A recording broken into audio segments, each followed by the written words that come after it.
Hello guys, आज के video में हम मोस्ट पावरफुल इंडिकेटर के साथ प्राइस एक्शन पर चर्चा करने जा रहे हैं जो आपको ट्रेडिंग में रॉन्ग एंट्रीज से बचने में मदद कर सकता है। चाहे आप बिगिनर हों या एक्सपीरियंस्ड, ये इंडिकेटर्स निश्चित रूप से आपके ट्रेडिंग प्रदर्शन को बेहतर बनाने में आपकी मदद करेंगे।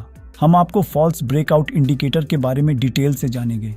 ट्रेडिंग का एक बहुत ही पारंपरिक तरीका होता है फॉल्स ब्रेकआउट और फॉल्स ब्रेक डाउन का व्यापार करना, लेकिन इस फॉल्स ब्रेकआउट और फॉल्स ब्रेक डाउन के चक्कर में ट्रेडर्स के साथ सबसे बड़ा धोखा भी होता है, क्योंकि कई बार ऐसा देखने को मिलता है कि जो फॉल्स ब्रेकआउट होता है वो फॉल्स ब्रेकआउट हो जाता है और उसके बाद शेयर की कीमत गिर जाती है, जिससे ट्रेडर्स को नुकसान होता है।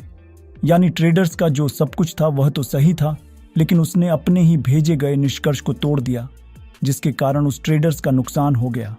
तो आज की वीडियो में हम सबसे पहले समझेंगे कि false breakout output false breakdown क्यों होता है, और उसके बाद हम समझेंगे आप फॉल्स ब्रेकआउट आउटपुट कैसे पता कर सकते हैं और अपना नुकसान होने से रोक सकते हैं। तो देखिए, इस वीडियो को शुरू करते हैं। लेकिन वीडियो शुरू करने से पहले अगर आपने अभी तक हमारे चैनल को सब्सक्राइब नहीं किया है तो चैनल को सब्सक्राइब जरूर करें। सबसे पहले ट्रेडिंग सेटअप के बारे में जानते हैं। हम निफ्टी के 5 मिनट का चार्ट खोलते हैं। ये रणनीति 5 मिनट की समय सीमा पर अच्छी तरह से काम करती है, क्योंकि ये स्ट्रैटेजी अद्वितीय है, क्योंकि किसी ने भी आपको इसके बारे में पहले कभी नहीं बताया है।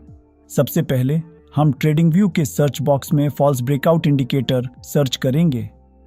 इसके बाद हम फॉल्स ब्रेकआउट इंडिकेटर विकल्प पर क्लिक करना होगा।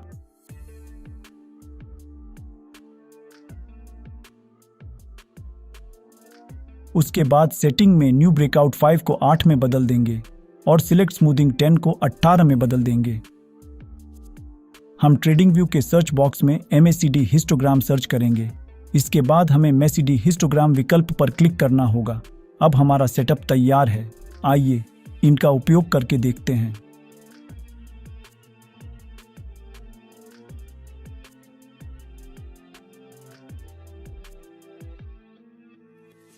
जब फॉल्स ब्रेकआउट इंडिकेटर हमें बाय का सिग्नल देता है, जब MACD हिस्टोग्राम इंडिकेटर का ग्रीन एरिया होना चाहिए, जब मार्केट एक बुलिश कैंडल बनाता है, यदि यह कंडीशन पूरी होती है तो हम बाय ऑर्डर देंगे।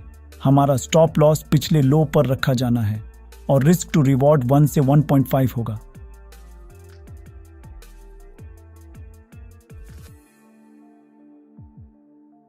मार्केट ने टारगेट को हिट कर दिया है। मुझे उम्मीद है कि आप इस ट्रेडिंग स्ट्रैटेजी को समझ गए होंगे। आइए अब शॉर्ट पोजीशन को समझते हैं।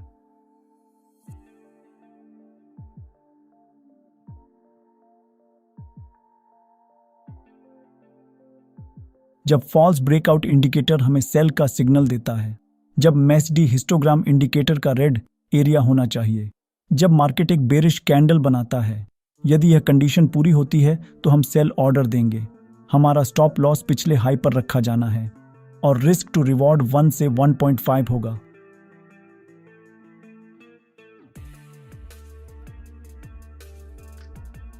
मार्केट ने टारगेट को हिट कर दिया है। मुझे उम्मीद है कि आप इस ट्रेडिंग स्ट्रैटेजी को समझ गए होंगे। यदि नहीं तो कोई बात नहीं। हम कुछ एग्जाम्पल देखने जा रहे हैं जिससे आप निश्चित रूप से समझ जाएंगे।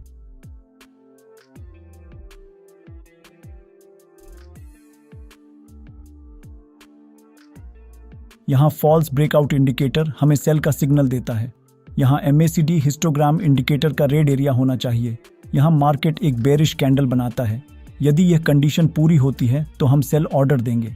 हमारा स्टॉप लॉस पिछले हाई पर रखा जाना है और रिस्क टू रिवॉर्ड 1 से 1.5 होगा।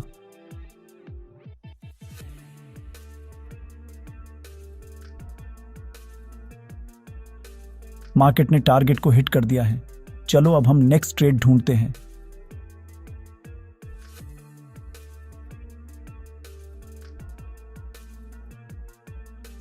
यहाँ फॉल्स ब्रेकआउट इंडिकेटर हमें बाय का सिग्नल देता है।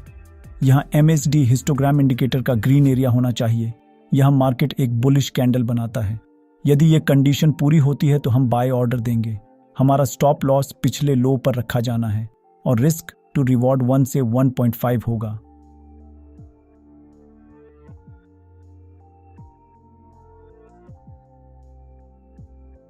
मार्केट ने टारगेट को हिट कर दिया है।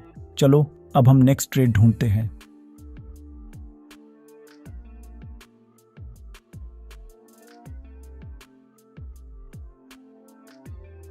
यहाँ फॉल्स ब्रेकआउट इंडिकेटर हमें बाय का सिग्नल देता है। यहाँ MACD हिस्टोग्राम इंडिकेटर का ग्रीन एरिया होना चाहिए।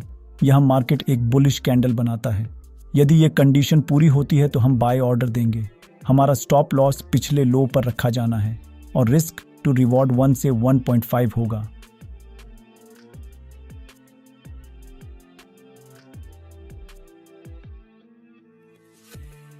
यहाँ स्टॉप लॉस हिट हो गया। चलो अब हम नेक्स्ट ट्रेड ढूंढते हैं।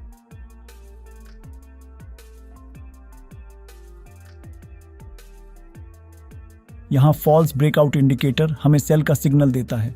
यहाँ MACD हिस्टोग्राम इंडिकेटर का रेड एरिया होना चाहिए। यहाँ मार्केट एक बेरिश कैंडल बनाता है।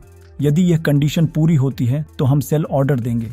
हमारा स्टॉप लॉस पिछले हाई पर रखा जाना है और रिस्क टू रिवॉर्ड 1 से 1.5 होगा।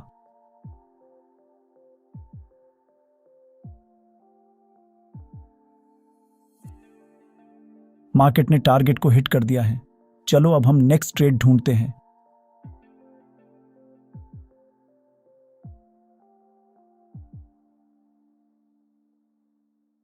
यहाँ फॉल्स ब्रेकआउट इंडिकेटर हमें बाय का सिग्नल देता है।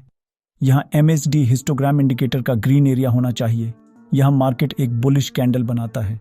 यदि ये कंडीशन पूरी होती है तो हम बाय ऑर्डर देंगे। हमारा स्टॉप लॉस पिछले लो पर रखा जाना है और रिस्क टू रिवॉर्ड 1 से 1.5 होगा।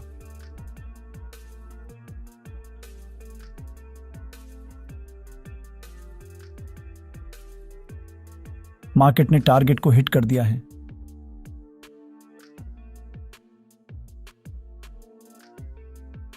हमें उम्मीद है कि आपको ये स्ट्रेटेजी वीडियो ज़रूर पसंद आएगा। अगर आपको हमारे चैनल पर कुछ नया सीखने को मिलता है तो हमारे YouTube चैनल को सब्सक्राइब ज़रूर करें। हमारा वीडियो देखने के लिए धन्यवाद।